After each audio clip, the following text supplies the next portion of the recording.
Alright, YouTube, we are back, man. We're gonna have a couple other things we gotta get going. Um, Today we're gonna mess with our compensator, and we're gonna put a new ramp, compensator ramp, okay? And then we're gonna go ahead and do a basic spring upgrade, to hold our new founded power, I guess you could say. So, without further ado, show what we got going on. So today, of course, gotta have the new bolt, new compensator bolt. It's a T70, so make sure you get yourself a fancy dandy T70 Torx. Let me show you the ramp. So we went with Cycle Rama, man. I want to go. I wish I would have started sooner and just focus on nothing but Cycle Rama, because I love their stuff, man. I'm by no means supported, promoted, paid by anything to do with Cycle Rama. I just personally really like their product so far. I love how everything is, or how everything looks, and how it's all manufactured. Performance-wise, I don't know. We're gonna find out. This is the first Cycle Rama build that I'm doing. But the ramp, dude, just love it. Look at the ramp, dude. Like, it's beautiful. Beautiful, guys. It's a beautiful, like I said, Cycle Rama CR. I don't know if you guys can see that. Probably not, but CR, Cycle Rama. It's REM, R-E-M, finished. I can guess polished. I don't know. Either way, super nice. So anyway, we're gonna do Cycle Rama ramp, because again, we're a little bit of new found horsepower. Apparently, there's an issue with the factory one, and people have done it. I'm not taking the chance, but they say you can reuse the bolt. Harley from the factory says do not use it, but I know a lot of people that have. I've seen a lot of people that do. I'm not taking a chance. $7.99, guys. $7.99. It's worth just buying the Harley part. Get you a new bolt. Be done with it. Peace of mind. And then for the newfound power, we're gonna try to make the stock clutch last a little longer, and because I like Fuel Moto, we went with their I don't know the hell you call this thing, I don't know, but their springs and plate. That's what we're gonna go with.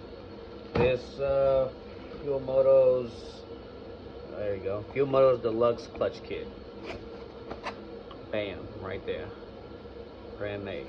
That's what we're gonna rock with, man. Like I said, it should help us hold the newfound power. Alright, guys, so I went ahead and took off the floorboard already.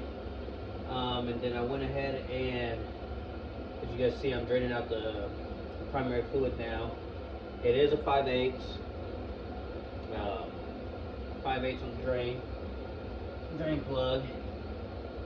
So pull it out, let the primary drain out. The primary cover bolts are a 3/16, so we're gonna go ahead and break all those loose. On the floorboard, I'm gonna assume they're all the same. I do have our aftermarket ones that came with the bike, but I'm pretty sure the bolts are the same. It was a 5/16 Allen for the floorboard bolts. Just to, like I said, my boards are aftermarket. This brand, however you say that name, all my stuff is that brand, so I'm not sure if they use different bolts or not. Like I said, I'm assuming that they are the same and they're 5/16. So yeah, guys, so we're gonna go ahead and bust all these cover bolts loose, and then we'll get the fancy dandy impact and zip them off the rest of the way. We'll break them all loose like that.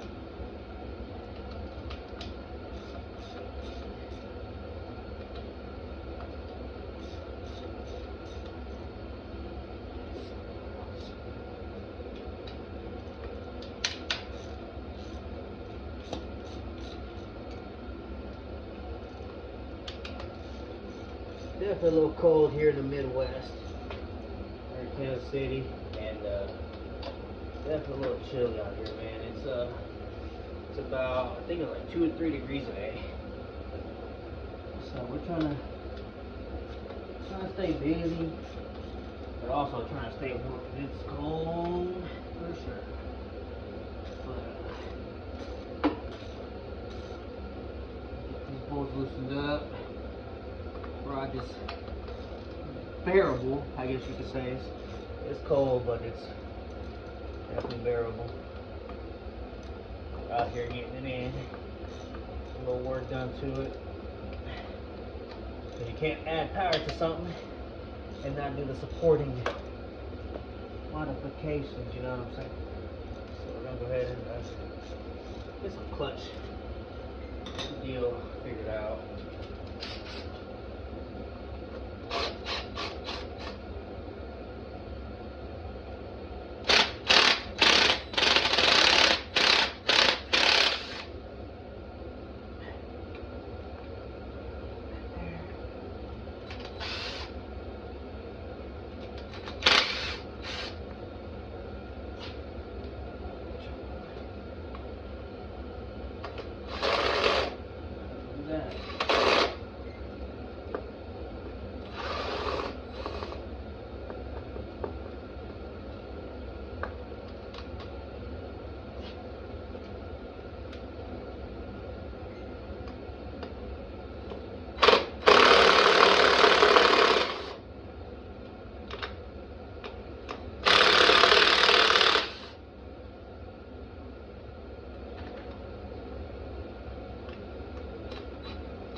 So the bolts are different sizes on a few of them. So as you see, I'm trying to leave the bolts in. I think I'm actually going to zip this one back down just a hair. Try to hold it. Gotta get an Allen for this bolt because my passenger peg is in the way. So we get who has those 3/16s, I believe. We get 3/16 Allen.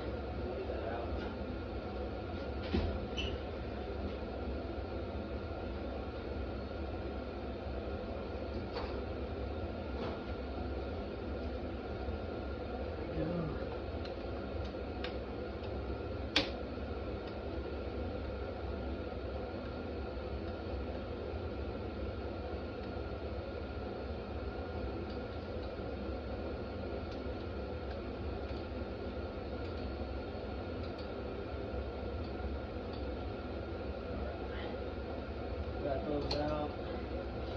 Fluid should be almost pretty near ready to be drained out.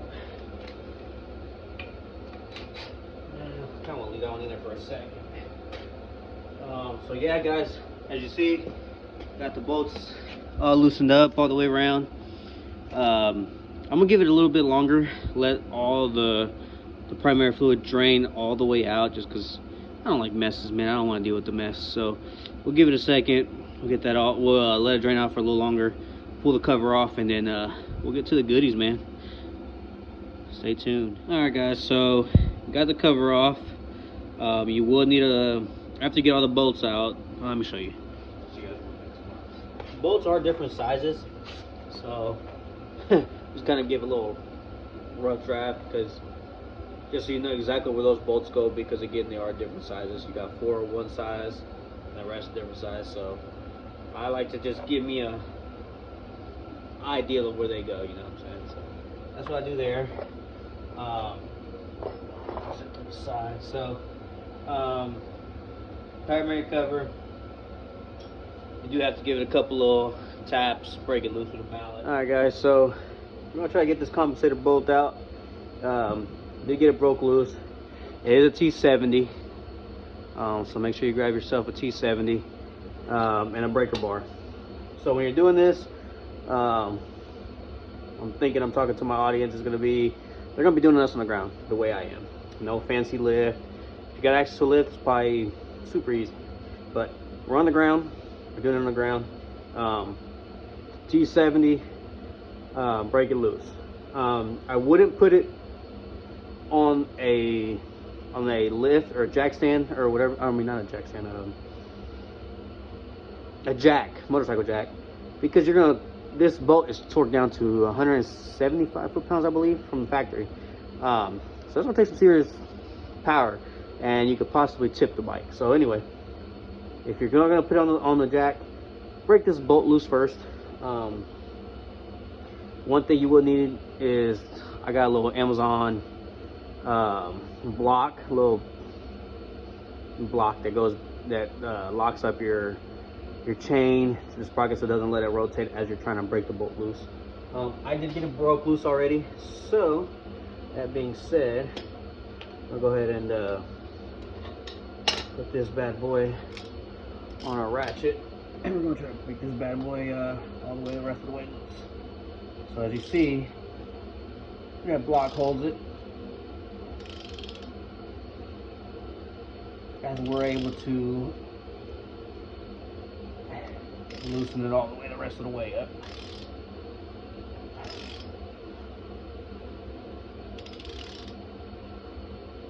And I know you guys are probably like, oh, just use an impact, blah, blah, blah, blah, blah.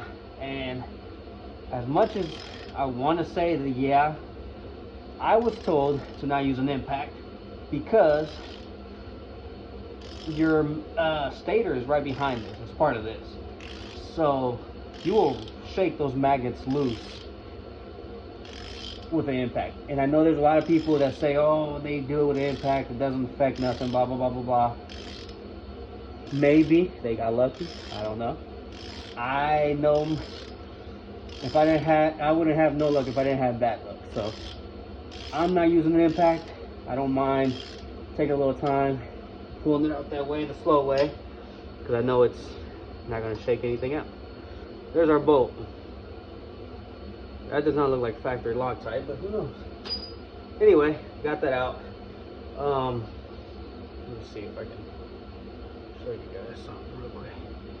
This is our little Amazon block that I use to hold the chain from spinning. So nice to have that. It's like $8, $9 on Amazon. I'll link it in the description if you guys need it. A lot of people say you gotta remove the clutch basket to get the ramp out, and I'm not exactly sure. We're gonna try to pull it without touching the clutch basket.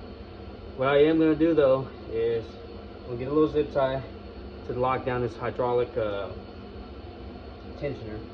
These are 1/2-inch bolts, so I'm gonna say we're gonna go ahead and break these loose though, man, because I think if we can get, again, I don't know, this is gonna be trial and error on this one, guys. So we're gonna break this tensioner loose real quick.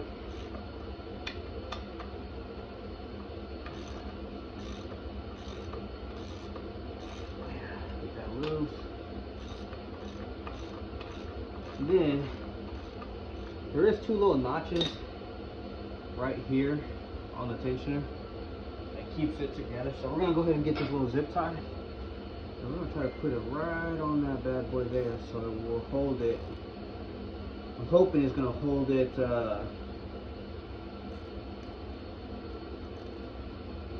and keep the tension on itself, you know, if that makes sense. So go ahead and put that bad boy right there.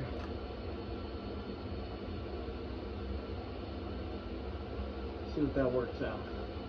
Sounds like a good idea, but I'm not entirely sure if it's gonna work or not. So that's what we're gonna go with. Wish I could get a little hair tighter, but kind of a very bad positioning. Yeah, we're gonna leave it like that. I'm gonna zip it up. I take it out the rest of the way. Hopefully that stays in place and helps us out.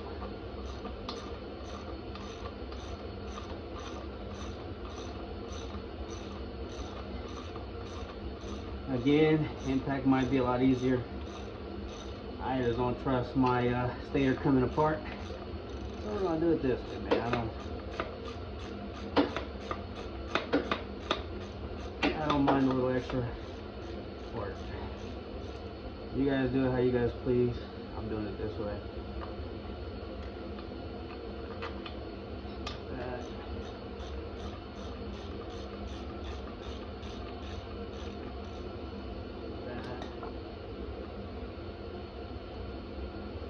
And as you see, oh, there we go. So as you see, looks like our tensioners stay together. My little idea might have worked. Now, again, everybody said you had to pull this and that off, and this and that. And this part, I did see that a lot of people recommend having your the bike on the lift or level on your jack, because everything wants to slide out of force gravity. So I'm gonna go ahead and put this bolt back in for a second while I go get the compensator. So whenever I'm ready to do this, it literally slide it out, slide it back in. So give me 2 seconds, or we'll get this compensator on there.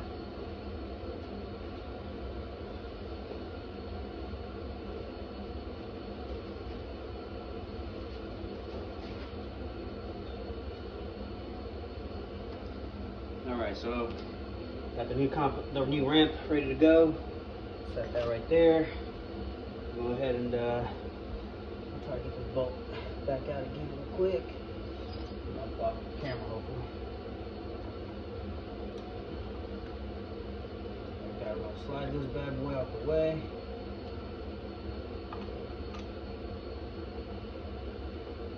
Just like so. I didn't have this damn. Let me slide this out the way. That's my. I don't want that stuff. I'll make a bit of a mess. That's fine. Slide this bad boy out like that.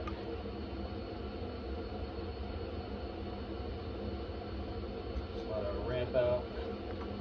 Try to keep the shins and all that stuff in place. There's one. Just to stick to it. So yeah, that's the old one.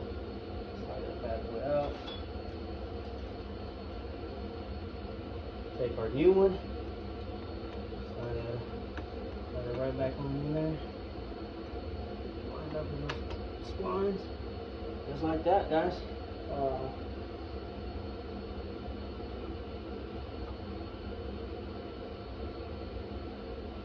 ahead and slide this bad boy back in there somehow. It goes in as easy as it came out. Oh yeah. Oh, beautiful, guys. Look at that.